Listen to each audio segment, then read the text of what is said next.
Well, welcome, welcome. This has already been a great morning and wonderful time of prayer. I've just been really blessed by it.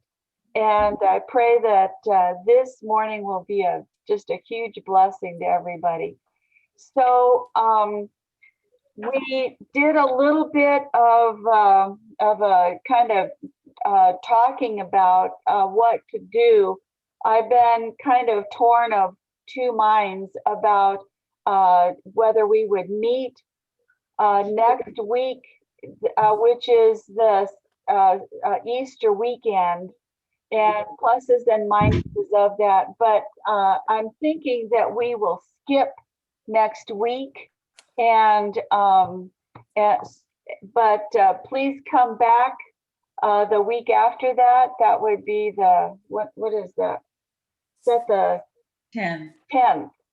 Come back the 10th for sure, because I think the session on the 10th is super important, because it shifts us from mainly focusing on the brain and the drills, and shifts our focus on how we find the peace of Christ, which has been our goal all along. Up until now, we've been trying to get the drills under our belt and learn the drills and understand how our brain is working. So we work with our brain to do that. But all of that is only preparation so that we can focus on the peace of Christ, and more importantly, the presence of the God of peace. And because the God of peace is the one that teaches us true peace. I'm kind of wanting to have this balance of the peace. There is the peace that the world gives. Yes. Okay, remember? And a lot of us as believers don't take advantage of even the best practice of, non-Christians. So there are a lot of non-Christians that are more careful and more knowledgeable about bringing their body to peace. Okay. And we need to be bringing our body to peace, because it's a big part of the thing that makes us upset. Okay. However, Jesus said, "My peace I give to you, not as the world gives I to you," right? So this week and next, I'm wanting us to start the transition of focusing on all of this, is so that we get the peace that Jesus gives when we are in his presence. Okay? Does that make sense? Okay. Yes. Are we on the same page? Yes. Sound good? That's Okay. good. So let's start out with our, this is probably the shortest amount of reading that you have to do. Like that? That was like easy. Easy peasy. On and on and on. We were able to read just a little bit. So first, before, I always want to check in with you guys. In the reading that you got, well, no, let me go to the second question. How were you able to do on drills? I really want us to be doing drills and practicing the drills, because the drills kind of are the starting place for us during this Bible study time. Whether you do drills after this, I'm hoping you'll keep doing them, but the lessons of this study are much easier to figure out if you're doing the drill. So how did you do? Did anybody have any aha moments, or you did a drill and figured something out, or how did it go? Are you doing drills? I'm going to jump. Go ahead. I do them. I was telling a couple of ladies that I do them before my treatments. I actually use both of the drills, and I like I like that you taught us that about micro movements, because when I'm in the waiting room, I do it micro, but anyway, so it's helping with the treatments, the panic. Oh, I'm so happy to hear that. 3%. Wonderful. That's so great. That's perfect. That's just perfect. And isn't it helping? Yes. Yeah. Yeah, It helps to calm down, doesn't it? right, yeah. Yeah. And that's the time I especially need it on a regular basis. So I'm getting lots of practice. Oh, I'm happy to hear that. All right. Anybody else?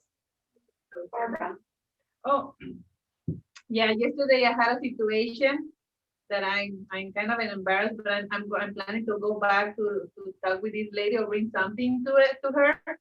I was about to send, I had to send money to Mexico on the money grant.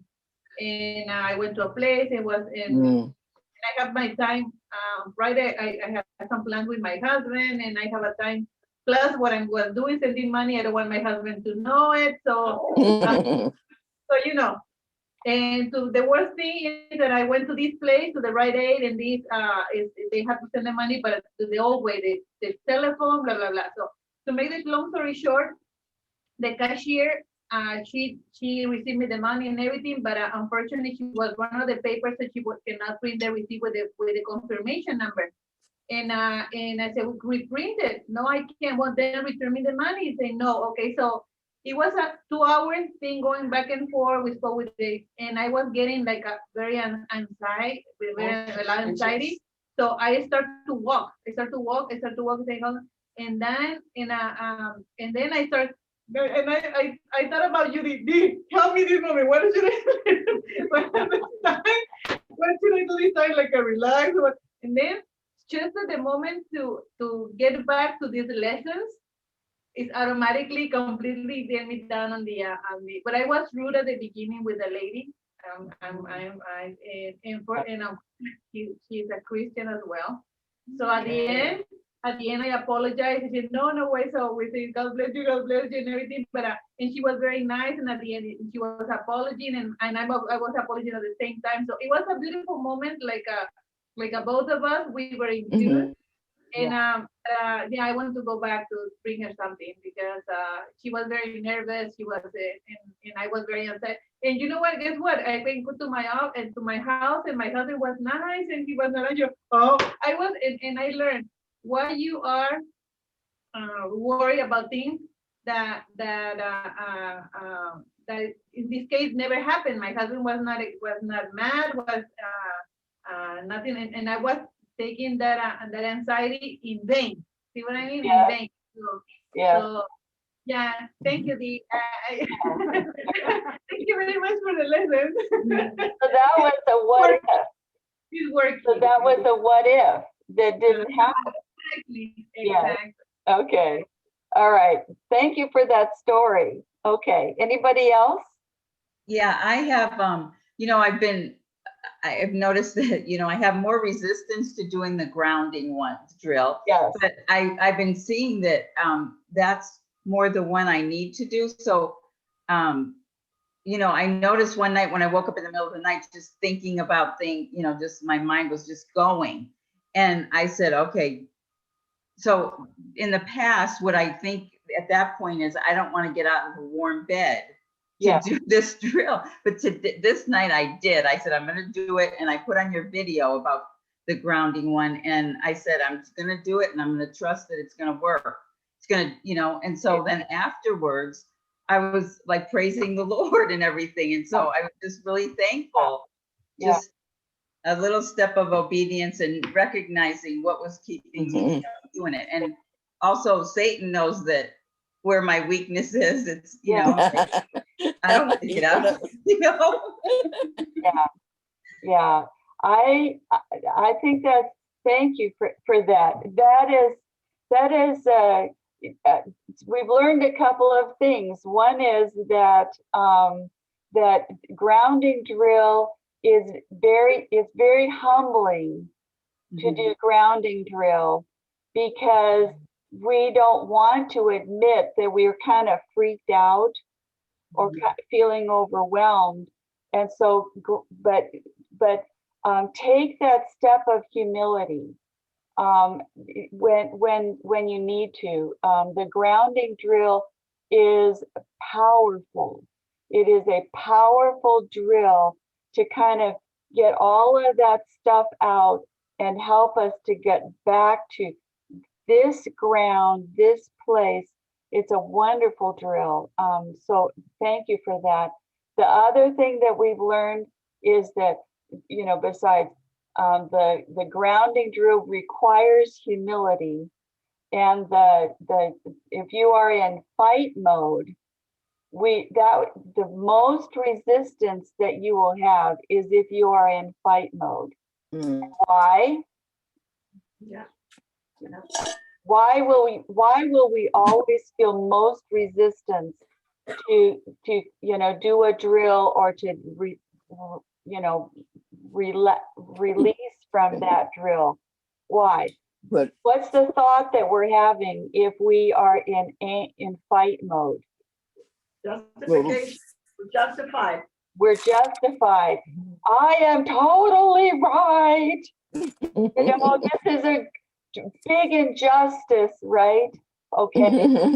We feel like if we step back a bit from that, that somehow that's saying that we weren't right or that we weren't justified in the grave injustice that was done.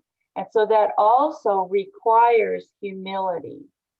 Okay, so I want you to notice that it's requiring humility. And you know, there's a verse, you know, right? God is opposed to the proud, but he gives grace to the humble. So I want you to notice that to the degree that it feels like a blow to our pride to do the drill, that's when yeah. you need to do the drill, okay? Because God is opposed to the proud, but he gives grace to humble who, you know, is willing to say, I'm out of whack right here, and I need to calm down. I need to pull myself back. All right. So is that good? We good on that? Okay. So let's jump into First round, Edie. what? Where's that found? The one that you just quoted, where's it found? Oh, is that in James? James. I'll look for it. Never mind, thank you. I just thought maybe you'd have it off your head. I think it's, I always look up Google. Google will find it for you. Okay. All right. So let's jump into the passage. We're on page 1. Let's see. A closer look at Pilate. So this starts on page 129, and we're just going to kind of walk our way through these few pages. And so this is now the situation with this friend of mine. This is an actual situation, and this was the end of April. So by this time, I've been doing the drills for almost, you know, fully 4 months. So this is almost, you know, starting into month 5 before I, you know, start talking to. And by this time, the client has also been doing these drills for 4 months. And then we're kind of talking about it. And she says, I'm having trouble connecting to my pilot. When I notice that I've gotten upset, I pull out my cheat notes and look around for that calm, detached part of my brain observing the rest, but all I can sense is the fogginess and anxiety inside my head. What can I do? How can I find my pilot? Okay, so before we jump into this part, the first question is, how are you doing with accessing your pilot? What is working well? What difficulties have you encountered? Because I don't want to you know, go into a lot of detail if there's something that people are, you know, hey, we're having fine. We're having no trouble with this. So, okay. So how are you doing? I'm doing good. Actually, it's, you know, last week we were talking about, I was talking about the fact of the curiosity and, you know, being curious. And that's something that I practiced this week. And I came up with a bunch of things myself as to what many times sets me off or Okay. triggers me into anxiety or triggers me into even depression and stuff like that. So it's, you know, it's been good because once I can calm my emotions down, then I can really access what's going on, what's really, without blaming the situation, without blaming the other person, without blaming anything else. Is why am I reacting, Yeah. you know, in this form, in this fashion? Okay. And that has been a tremendous help because the thing about it is that when you're there, you're curious, like you said here, I think I'm going to go up, I mean, I'm going to go forward a little bit. But the thing about it is that Jesus is there. Yeah. Yeah. Yeah. And so when you have enough peace in, you know, with having done the drills, have enough peace to really be curious as to what's going on, then you can take that information to the Lord and say, Lord, this is what I'm seeing in myself. Yeah. Give wisdom as to what's going on. Yeah. So that's really good because it really empowers you over yourself. Yeah. Not over the other person, not over the other over the situation. Good. It Okay. empowers you, because it brings you the peace of Christ. And I don't think that we can have empowerment unless we have peace. Yeah. Yeah. Good. Good thought. Okay. Anybody else? When you read this chapter, did you feel like, oh yeah, that I have that's a situation that I deal with or that I have trouble with? Or did you feel like, oh, I got a handle on this, I'm doing well? Yeah, Maria? Well, we've been going through some issues with our neighbor, and he's an older gentleman, and there's a lot to it, but he's been basically harassing my family and you know, harassing us. Yeah. But you know, and I get that he's an older gentleman and, you know, all this thing about, you know, I get that, you know, respect your elders and all that. I get all that. And you know, I mean, he lives with my best friend, Lisa. You guys know her. And for whatever reason, when he moved over here, they rented my aunt's house because of personal things they were going through, you know, like eviction and stuff like that. So they rented my aunt's house. I recommended actually Lisa. I didn't know he was coming along, but I didn't. Apparently neither did my aunt, but nonetheless, she's, you know, since they moved in here, it's been one battle after another with him. Yeah. And you know, the thing is, for the most part, we were just ignoring him and just like, you know, just ignoring him and ignoring him. And then he started harassing my family when they would come over here. And so when he harassed my daughters, when I kind of like both me and my husband um, lost it. And we didn't lose it in a point to where we're going to be over there yelling at him or nothing. My husband went out there and asked him, what are you doing? You know, and he started swearing at my husband. Mind you, this is a man who's close to being 70. And he started cussing at my husband. And so he started getting, you know, talking all this, you know, with F this and F that. So I called the police.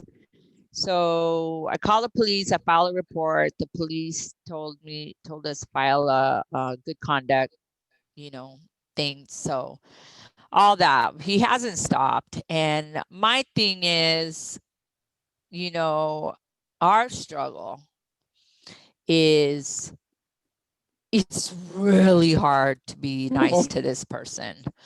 And he one time he was cussing and swearing in front of my grandkids. And like, I don't know how you ladies are, but when it comes to my kids and my grandkids who are minors, like, I'm going to speak up. And so my struggle, like you were talking about in this chapter, is having that humility of being nice to a man who is so hateful and all over jealousy our relationship with Sister Lisa, my best friend. Oh, Why? wow. I have no idea, because we used to get along so good. We were good friends with this man. And so ever since he moved over here, and I don't know, honestly, I'm puzzled. But the point is, I am struggling to be nice to this person. And I pray about it. I pray about it, and I pray for him, because my thought was, let me start praying for this man so I can stop feeling angry and stop wanting to like choke this man. You know, and of course I would never do that, but that doesn't mean I don't feel like doing that when he disrespects my family. Um, and so, you know, I started praying for him, and I started just praying for him, really just praying for him. And I asked the Lord to help me see him through your eyes. Just help me. Um, you know, I don't have to converse with him, because obviously that doesn't work. We can't even say hi to him because he gives us dirty looks. So we just stay away. You know, I mean, we've never bothered him. I've never been in their house. I don't borrow stuff from him. You know, on the contrary, it's the other way around. But we still, like, you know, like Sister Lisa needed something last night. You know, it was 11 o'clock at night. Okay, well, come get it. You know, my husband, you know, let her borrow it, and that's what we do. You know, so I'm at this point where, like, I prayed for him. I prayed for God to help me to be this kind, just a kind, genuinely kind, loving Christian person. And obviously I'm not, but I don't know, you know, I don't know what it is. I don't want to even sell myself short when it comes to being a daughter of the Most High.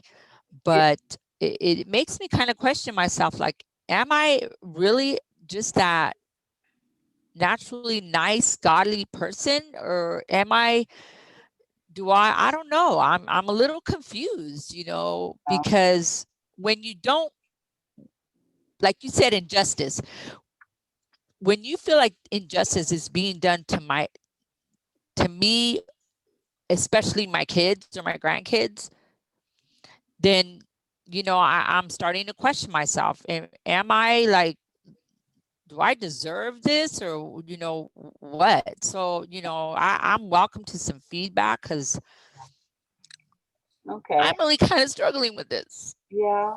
Area.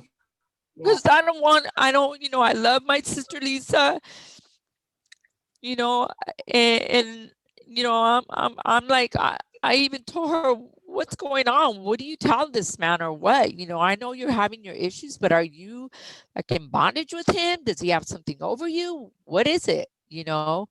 Yeah. So I don't want to lose her friendship. I don't want to have to get to the point where like I have to like cut her off. Yeah. I don't know. Yeah. I don't know. Yeah. You know, you're right. I didn't even feel like doing grounding or anything like that. You know, I do that I teach that to my clients, inmates who are in prison, who are nicer than he is. You know what I'm saying? And it's like, they're more receptive. And so, Yeah. Yeah. I don't Devil. know. It is. It's Yeah, Satan the trying to devil, trip us yeah. up. I get it, but But what do you do? Okay. I don't know. Yeah. Yeah. Anybody have a suggestion? I was wondering, Yeah. for a fence, could you put a fence up between the two? A fence? No, he Yeah. lives in the front house of my, it's Oh, one house, but my aunt and uncle separated it. Okay. uh-huh. So really there's just a wall. Oh, So we do have a fence. We do have a like a he doesn't come in my backyard. I had to take my house key away from Sister Lisa. I had to ask for it back yes. because of her own personal like Yeah. you know, I know Yeah. you know about her gambling issues, so I've had to take the Okay. key away from her because honestly it's like I'm not trusting like Okay. them right now, Right. and it makes me sad. Yes. I want to jump in here in a couple of ways. I think that this is here's the way that I figured it out when things like that have happened to me. Okay. Um, there's this solution to the problem, and then there's the opportunity for the Lord to do something in my heart. Okay. And they're two different things. Okay. So what the solution is for the problem of this man is one thing. And, Mhm. you know, getting a record with the police and, you know, documenting and that kind of thing are probably good things. But what would happen if you saw this as an opportunity for the Lord to do a deep work in you, to teach you how to stay in the peace of Christ in this situation, and just experiment with that, and do Mhm. it as experiment. I'm a big fan of experimenting and saying, okay, this is a horrible situation, but if I'm in this study where we are focusing on connecting with the God of peace, Mhm. okay, and that's the whole goal of the drills, is to connect with the God of peace, what would that look like for me in this situation? And it's kind of, you know, when we were doing the week on anger, there was a point in that thing where the Lord said to me, you're absolutely right about all the horrible things that person is doing, but I'm looking at you, okay, and Mhm. how can you change? And so I would just take it, okay, this is a challenge. You already know a high degree of things that would help you in this situation because you're training for your job. Right. Okay. But this is, but you're kind of in a situation that the convicts are in, that they were in a horrible situation. And this is an opportunity for you to figure out, okay, you know, rubber meets the road in this situation, which is by any standard outrageous. Okay. Yes. So what would it look like to connect with the God of peace and to say, okay, in this situation, how would I stay at peace? Right. And how Mhm. would you lead me through this? Um, and just see what happens. Be, and you I'm know, glad that you said that because I've, you know, I know that God has put in my heart to no matter what, be kind to this man. And I know with every fiber of my being that that is what God wants me to do, wants us to do. Mhm. And it's and I hate, as much as I hate to admit it, it's my pride. It's me staying angry that makes me not do that. Yeah, So what I do is I avoid him yeah, at all cost. So I don't have to do that, which is the wrong thing to do. I know that because like you said, there goes the opportunity maybe, yeah, to show him the love of Christ. yeah. And I guess that's what I have to do. But you know what? I think that sometimes we are wise. You know, that one of my favorite proverbs is the prudent sees danger and avoids the obstacle, and the foolish person, just Jumps toots into right it. along and Right. falls into problem. And so Right. I don't assume what the answer would be. I need to kind of get back on what a Okay. lesson is, Thank you. um, thank you for sharing, and I'd like to see what happens with that. Thank you. Okay. All right. So for everybody, for you guys, there are three things that were in this one. One was finding pilot. One was finding the calm assessing voice. And then the third was the finding sure ground. So I want to just, go through this quickly. How are you doing on finding pilot? Just kind of a show of hands. If you if you are thinking, oh, I need to do a drill or something, how are you doing to reliably find the pilot voice? Just, just kind of, how's it going to do that? Are you reliably finding that? Yes. Thumbs Yeah. up. Thumbs up. Okay. All right. Yes. Okay. So we're not doing, and the piece of advice is basically whatever part of your brain noticed something, and it's kind of not just you as the kid having the tantrum, but kind of the mom voice, hey,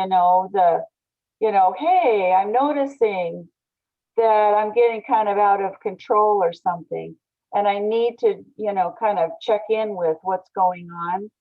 That kind of mom voice, I think, is the helpful thing for me. Anybody else?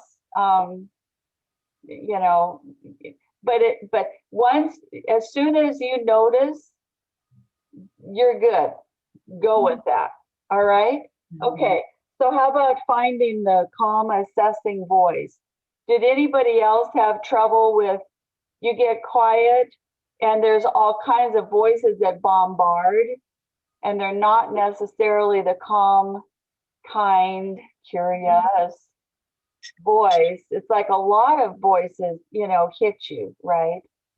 So how do you find the calm assessing voice?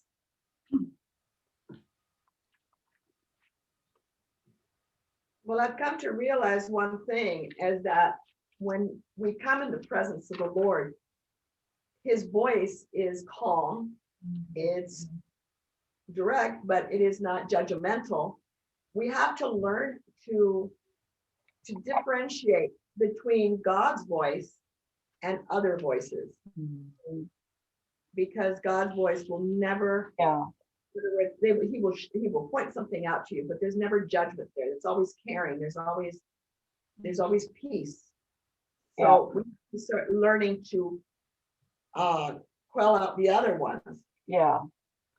And you remember in the trust training book, Adriana doesn't know about the trust training book, but you remember that there's that thing in that chapter where I have the 7 tests for evaluating if it's God's voice or if it's Satan's voice, using scripture tests. And then the other one was distinguishing God's voice from Satan's voice when it comes to what's the approach. For me, the most reliable way that I have that I know that it's the Lord is that it's a very calm, matter of fact one, and usually it's very simple direction. You know, like last time I was having real trouble sleeping, and I was feeling all guilty about, you know, here I am, it's 2:30 in the morning, and I'm, you know, feeling bad, and I'm thinking, you know, I'm trying to teach the ladies how to, you know, connect with the peace of Christ, and here I am, and I'm feeling crummy, and, you know, oh, woe is me, and, you know, and this voice, I heard this voice in my head. There's a very calm voice that says, you know, well, do a drill. When you get finished, I'll be here, you know? And it was like, well, okay. So I got up, I did the stand down drill, and the Lord was there, and it was very practical. And it wasn't a big deal. It was like, well, do this, you know, kind of a thing. I find that to be very kind of a reliable, I mean, I've learned to recognize that voice. Okay. So it's usually not some big, you know, trumpets blowing and all that kind of stuff. It's usually very calm and very practical. And it's usually something other than what I'm doing, you know, right? So anyway, but that requires practice. That's why I gave you the little, you know, commercial about my book, which don't run out and get that, because you got enough to get through this book. But anyway, so how do you distinguish the voice in your mind that fits closest to the calm, assessing, curious, and kind voice? How can you tell? Well, I think like you said, there's peace in it, you know, because when I like when I was saying about the grounding drill, a thought that comes. I'm not okay. Say that I lost part of it. Okay. Well, when I was going to do the grounding drill, the thought that comes to my mind is it's not going to work. Well, that doesn't bring any peace. Yeah. Okay. You know? All right. And Maureen made the comment that there are many sentences. What do you mean by that? I find it clear that, you know, many times when I'm asking the Lord, it's like it's just right there, very simple, just one simple answer of one sentence. But when it's very confusing, I can tell that there's so many ideas and many sentences that are thrown into my mind that I know that that is not of the Lord, because it confuses everything, you know? Yeah. So with God, it's like it's like it makes sense. It's like, yeah, right. You know, you feel that peace, but it's just short, at least with me. That's what happens, you know, it's a simple sentence that just gives the solution. And it's like it's right there. So I don't know. At least that's how it is with me. Good. Yeah. Good. Yes. All right. Okay. So let's jump into the last one. Did you like the difference between the you know, kind of summarizing it, the idea of the third one on 132 and 133? What's the difference between figure 17 and figure 18? You know, this may not make any sense for some people, but for me, it's like I'm a visual person. So if I'm visual, then if the visual isn't complete, okay, something needs to be tweaked on it. So what's the difference between the two diagrams, and how would that work? The rock, the foundation there. Mhm. There's a strong foundation on the rock. Yeah. Something solid to stand on. Yeah, it's solid. We know it. Okay, something solid to stand on. Yes. Okay, Pastor Yeah. Jeremiah said, I wrote it down, kiss the wave that throws you against the rock of ages. Yeah. Meaning, I like you say to, okay, to him. And that rock right there to me represents Jesus, yes, you know, and it just brought it to mind that if the situation that's causing problem or address it and take it to Jesus. yes. I know I'm probably not saying it right. That sounded great understand? to me. Yeah, Okay. that sounded great to me. Yes, Okay. yes. If the idea of stepping, we step up Uh-huh. in some way, in whatever way makes sense to us, and we step back, kind of like instead of being one of the kids in the room romping around, we step back like mom looking at everybody in the room. Okay. Right. Okay. Okay, we've stepped back up into pilot. Okay. Mhm. But if you're having trouble with, okay, well, that seems kind of, okay, now I'm like floating up in the air. Uh-huh. Okay, and that doesn't feel good. That I think for a lot of Christians, we need to connect the dots on this to say, okay, we need to step back into being a believer. And okay, as my Christian self, what's, and Going on. deliberately connect it with, standing on the rock of, and that's why it might be, okay, I'm a believer, and so now I'm standing on that rock, or it may be, God is my, refuge and strength, and so I step up into Yes. that. Okay, but is that a helpful thought to people? Yes. Very. Okay, all right. How did you do on the two-part exercise? Did you like my definitions of neuroplasticity? Yeah. Yeah, that was helpful. Yeah. Yeah. What page are you on now? I'm on, now I've switched over to 134. 134. I'm working my way through because I've got a cool PowerPoint and I want to give us enough time to just show my PowerPoint. Okay. You got it. All right. Okay. So,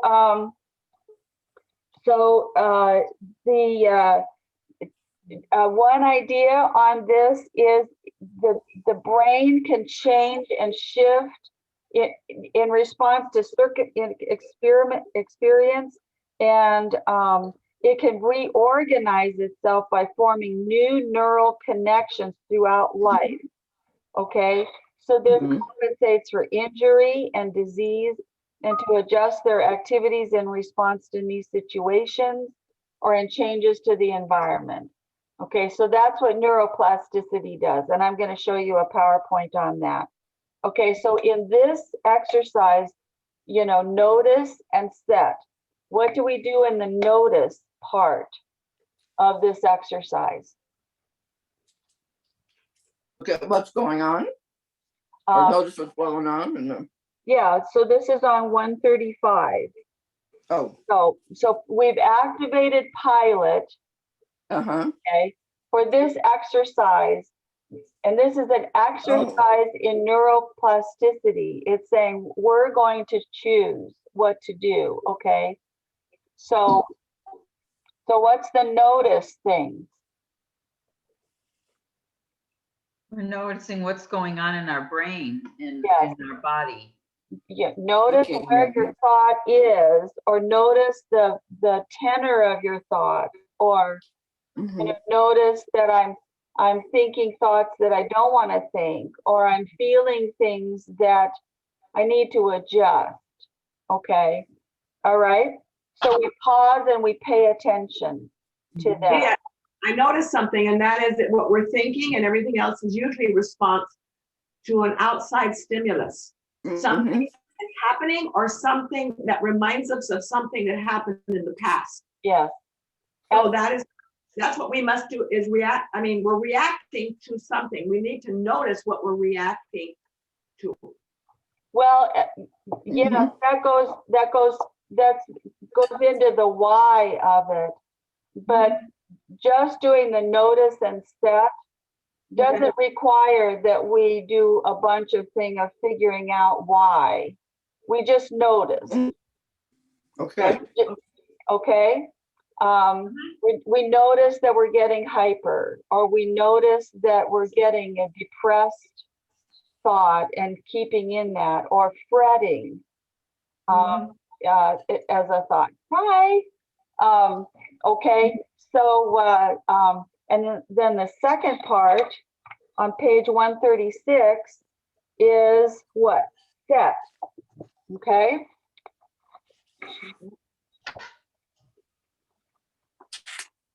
So what do we do? Set our mind. What did you say? So we set our mind on something of our choosing. Yeah. Okay. And read, now that you're there, read the next two sentences. Makes no difference at all for purposes of this pilot exercise, what we set our mind on. We can set our mind to think along a new line, or we can set our mind to do an action of our choice. Okay. All right. Does this make sense? Yes. Yes. Yeah. Okay. So Divert your brain or set your pilot on something else. yeah, we just decide to choose. We choose to think about something else. Okay. So when we do when we notice, we go into pilot to notice, and we say, oh, I need to do a drill, and we do the drill. That is, notice and set. We have chosen to set our mind on doing the drill. Okay. Or we can notice where our thoughts are, and we can say, okay, now I'm going to think about this instead. Okay. And then down the third paragraph, somebody read that one. Yes, yes. Whoever said that, say it louder. For purposes, what?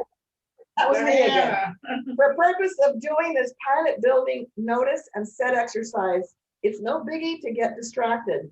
If we notice our minds start to wander off in the middle of doing a drill, it gives us a great opportunity to notice that our mind wandered off. Pilot can gently turn its attention to the wandering mind and choose to set it back to doing the drill. Okay, does that make sense? Yes. Is that paragraph right there a huge help when you are praying and all of a sudden you notice that your mind got distracted and you go, oh, I'm a horrible person. My mind got distracted and I'm horrible at praying. Okay, right? Yeah. Right. I'm just saying, okay, you notice you got distracted, so you do notice and set. So you just decide, oh, I noticed. Then let's see, what would be okay. I think of my whatever I'm focusing attention on as being kind of like a little ball. And if the ball kind of drifts off, the way to do this is very gentle, no big deal. Don't make it a big deal, but you kind of take, it's like, oh, I noticed that you went off, and then I go and I pull and I just go reach over and get it, and I bring it back and I say, okay, I'm going to put it here. Yep. Okay, does that make sense?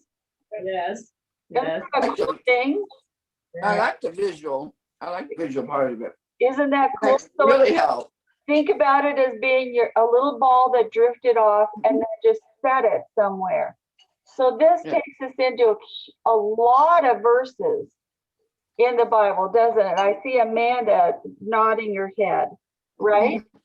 Yeah, I was gonna say you said that a long time ago to me, because I would always drift off somewhere else, and you'd be like, that's your brain getting stronger or pulling back. And I'd be like, yeah. So I no longer condemn myself when I do that. I'm like, oh, come back to where you're at, and let's try this again. So it is it's very easy to beat up on ourselves and be mad about it, but to understand what our brain is doing, and then realizing, we're getting stronger at being able to activate it. And once I learned that, it changed, and it allowed me to just stay in that peace and just, keep. Yeah.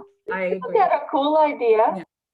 Yeah, I like, really like that. and to see that as being something that actually, I mean, we don't want to be distracted. Okay. No. But if our brain needs to have practice on that, the way that we do it is, we notice, and then we go just take it, and we decide, okay, just setting it in the direction we want it to go. Okay. What's the best verse in the Bible that you can think of? I think I mentioned it here, that talks about this in the Bible. I found Colossians 3:2. Yes.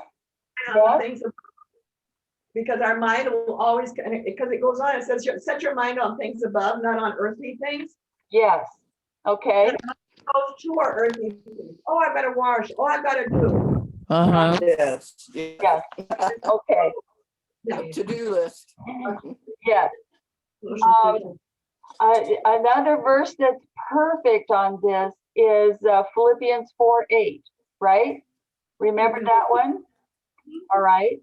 But 4, 8. right, and it's gone right out of my head. But think on whatever's true, whatever's lovely, whatever's, I think on these things. Yes. And the God of peace, the God of peace will be with you. And that is classic notice and set. It's saying we're choosing to think on things that are lovely, on things that are true, on things that are of good repute. Okay, that's classic notice and set. Okay, any questions? And then I'm going to do share screen and go into my PowerPoint. How are we doing? Is this helping? Yes. Tremendous. Yeah. Okay. All right. So let me see about my PowerPoint. Okay, I'm going to put these off here. Neuroplasticity. I love talking about neuroplasticity. I just think it is so encouraging, especially for Alicia about to have her birthday. This is for you, my sister. Okay. All right. Neuroplasticity is the ability of the brain to change in structure or function in response to experience. And this goes on all through our life. Okay, so what's going on with this? Can you see the little diagram? Yes. These little things? Okay, so I wanted you to see how we create one synapse connection. So here's a little neuron cell that is floating around in your brain. And here's another little neuron cell that is floating around in your brain. Okay, and then you have a strong thought of some kind. And do you see these little green things? Those are like, there's like little, they start doing a little daisy chain of these. And there is the electrical signal. It's just amazing. Our brain, creates these things using the principle of electricity. Isn't that cool? Yeah. Okay. And so do you see how there's all these, like, this looks like a little weird octopus with all these little legs on the ends. Do you see that? And then the blue thing that's like, it attaches to, here's to one leg and one leg and one leg and one leg. Okay. You see that? That is one synapse. Oh, Okay. So it forms it. So these two things were floating around kind of, like blobs in the ocean or blobs that, okay. And because of something that happened, they created this connection. So if you had a microscope that was small enough, you would be able to see an actual thing in your brain. That is see it happening. Connection. And so the Yeah. more that you do connections of these things, the stronger this becomes. So let me see if I can get it to the next one. Come on, get me to the next one. Okay, I don't know why it doesn't. Okay, let's see. There, okay. All right. I think of our brain as being kind of like a prairie that has all these individual blades of grass. All right. So they're kind of floating around. There's not a connection between the blades of grass. They're just all growing up. And so here are different parts of our brain. Our brain is like a field full of possible synapse connections. Okay. And can we see that? Mine is covered up. Can somebody else read that? One thought creates a fragile synopsis action. Yes. One thought creates a fragment. You see this little girl walking in the field, and you see this like shadow, and like you know that she's been walking here, but it's right. But if nothing else happens, it will go back to, she kind of pushed it aside, but if nothing else happens, it will go back to being nothing, right? Just the empty field. However, repeatedly thinking the same thought creates a path. And I want you to see this. So if you have the path of, like, my neighbor is a horrible person, Maria. Okay. Repeatedly thinking that, okay, creates a path. And it's just like the grass is pushed down and you are creating one. It's like there's more synapse connections that are happening in that field. Okay. And let's see if we can get to the next one. Do you see now this one, the path is so well established. This is like for years and years and years, you saying, I hate my sister. Yeah. Okay, that's created a rut like this that's hard to break. We feel stuck, gripped by that thought or that behavior.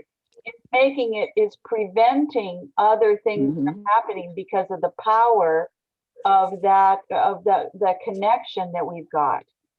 And that's where neuroplasticity comes in. Okay.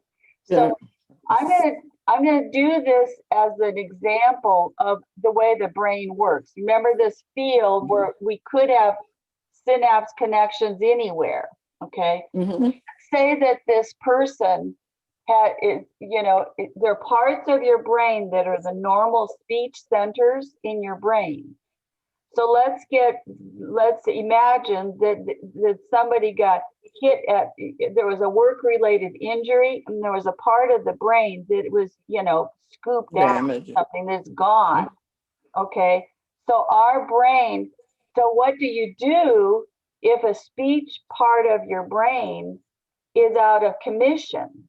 Okay.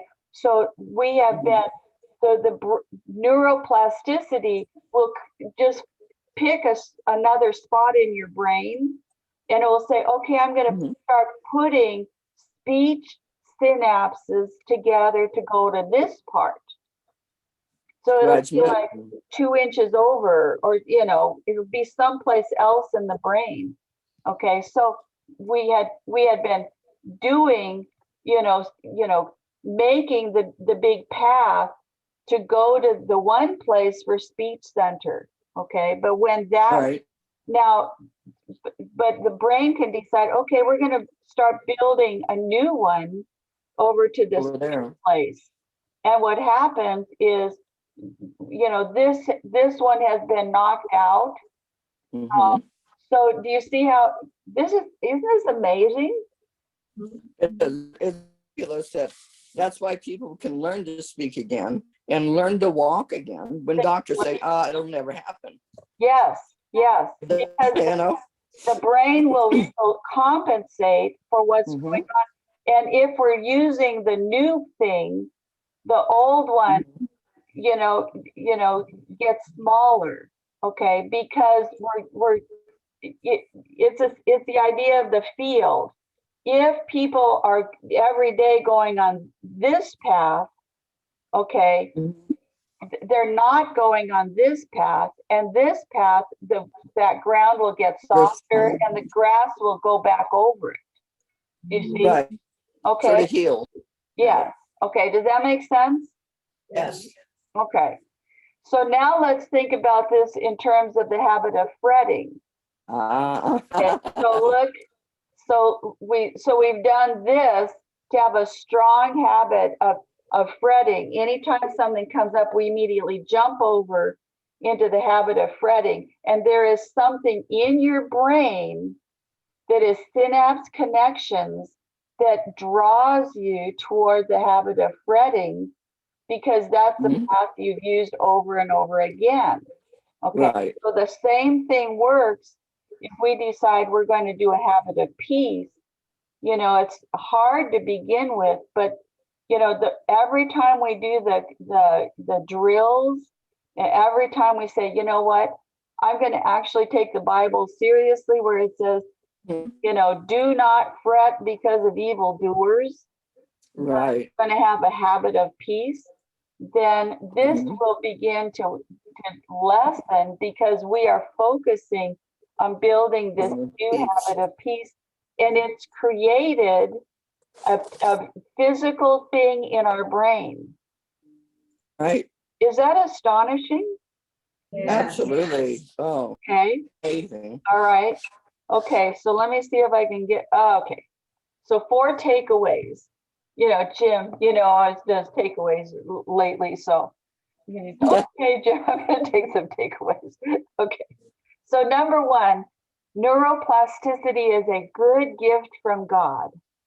Yes. And rejoice that God has equipped our brain to adapt, heal, compensate, and build new wiring, no matter how old we are.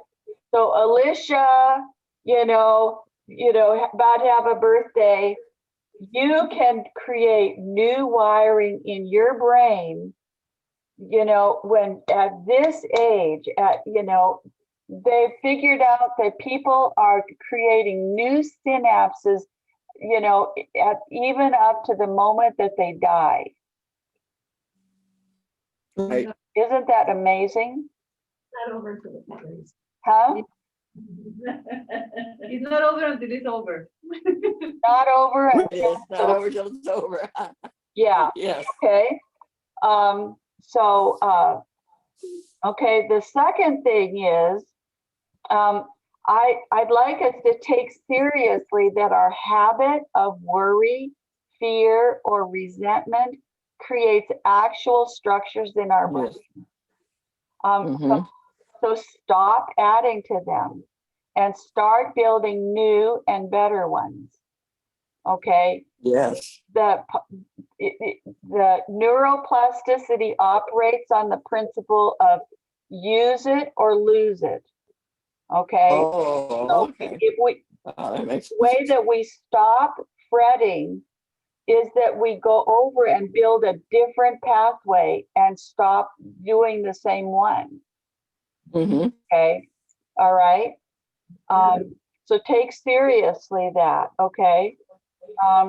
The third thing is stay humble. I've read a lot about neuroplasticity, and a lot of the pagan, non-Christians that talk about this make a leap into saying, so we are like God, Oh, we can change our brain, we can, they go on and on about how this makes us you know, we control our reality and all that stuff.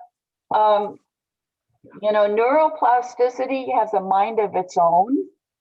You know, it decides what to do. And there are some places where it won't make a new center, you know, for a speech center. Sometimes that's something will be lost and it's lost. Okay. And also it is affected by that we are fallen. Okay. Yeah. We can do some things, but we are fallen creatures. Until the day we die, we'll be tempted to get angry, right? Yes, that's true. No matter how much we've made a habit of not being angry, you know, Satan will still, you know, try to sneak in there. So we can't rely on it. We need to have humble. Okay. Yes. The fourth thing that I want to say is we can do our part to notice and set our mind on Christ. Yes. But we are transformed into his likeness by who we behold, not by what we did to get there. Okay? Yes. You have a point on your paper. I want you to write that down. Okay? Judy, are you gonna change the screen? I mean, the slide? Number 4. Put number 4 up. I've got number 4 up. We don't have it. Say I have it. So let me read it to you slowly. Please. Okay. Okay. We can do our part to notice and set our mind on Christ, but we are transformed into his likeness by who we behold. And I've got who underlined, who we behold, not by what we did to get there. His likeness. Okay, hold on. His likeness. Say that again. Okay, we can do our part to notice and set our mind on Christ. Okay. But we are transformed into his likeness by who we behold, not by what we did to get there. I think this is one of the mistakes of unbelievers. They think the magic is in us noticing and setting. Right. Okay. But for a believer, notice and set is just to kind of prime us for the real work. Okay. Okay. Have you got it? Yes, thank you. Yeah. Okay. Got it. Now do you see my last screen? No, for some reason, for us, it froze right there. Oh, I'm so sorry. Okay. I can see it. I see it. Anybody see it? Okay. All right. But and I end up with 2 Corinthians 3:18, which I really like the way it says it in New American Standard. But we all with unveiled face, beholding as in a mirror the glory of the Lord, are being transformed into the same image from glory to glory, just as from the Lord the Spirit. So do you see? We notice and set so that we stand in the presence of the Lord, beholding as in a mirror his glory. Okay, that's our part. Okay, to participate in that, but the transforming work is done by the Lord. Yeah. Okay. Okay. How are we doing? Is that helpful? Yeah. Very. Okay. So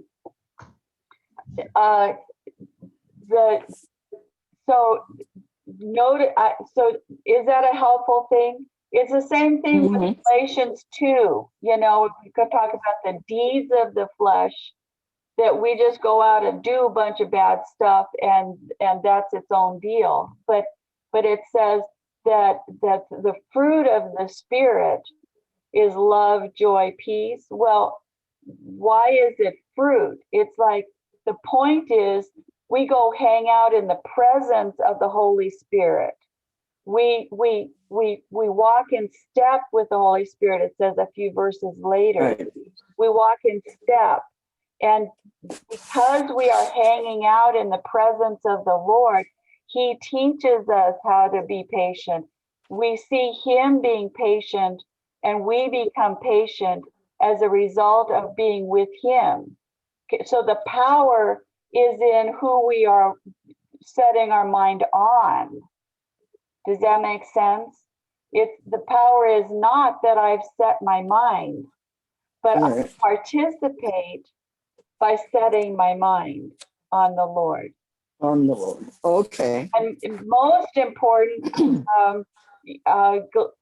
Joshua 1:8 talks about that we should be meditating on the book of the law day and night. Okay, so that we would obey it, and so that we would have our way prosperous. So our focus is to put our attention on the word. Okay, that's the power that transforms. Okay, us doing that participates, gets us primed. Okay, Mhm. but I think that's what non-believers miss when they talk about neuroplasticity. They say, oh, I'll just set my mind on this, and somehow, I'll be all different. Okay, and this will transform me, and I can be anything I want to be. I don't think so. Okay, No, does that make sense? very much. Yes. Okay, so you like that notice and set? Does that, I mean, you can use this in all different contexts, Oh, yeah. but I can, yeah. I'm gonna use it in even with the diet, to notice, uh-oh, I've gone off, and to bring that good stuff back, so I can see how I can apply it to everything. yeah, we can apply it in a lot of situations. Mhm. Yeah, okay, I'm excited about it. okay. Any questions, comments? Is this helpful? No? Yeah. Yes. This is especially important as we are, if we have had trauma, Mhm. or things that we are trying to heal, or, switch out of old things and into new, is to, what is the healing thought, and set our mind on that, set our mind Mhm. on, the Lord loving us, setting our mind, Yes.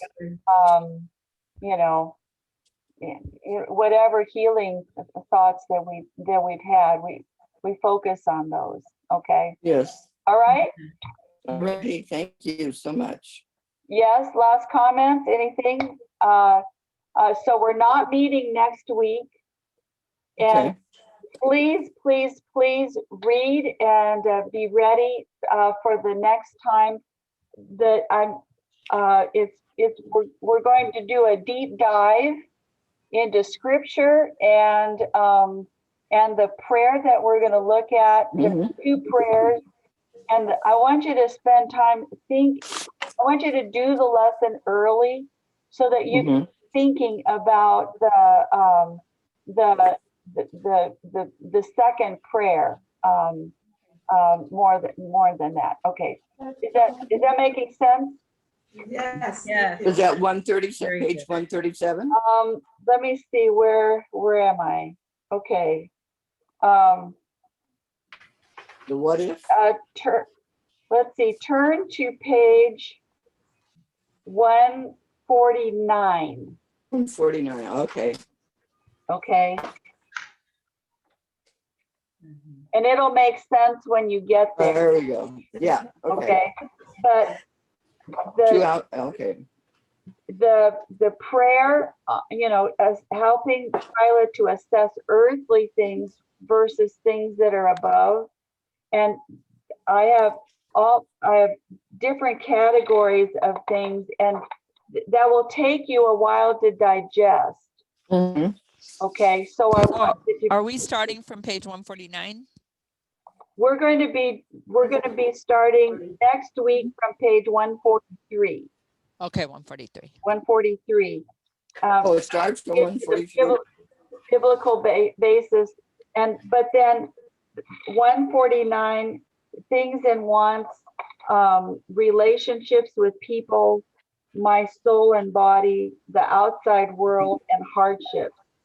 Okay. And there's all kinds of different things, suggestions, kind of the way that the Lord was teaching me on how to assess things. Okay, and so it would be good for Right. you to kind of look that over. And like Maria, there are some things in there that you might find interesting. Okay, all right. Great. Mhm. Okay. Thank you. Okay, thank Bless you. All right, thank you. God everybody. bless. Bye-bye, everyone.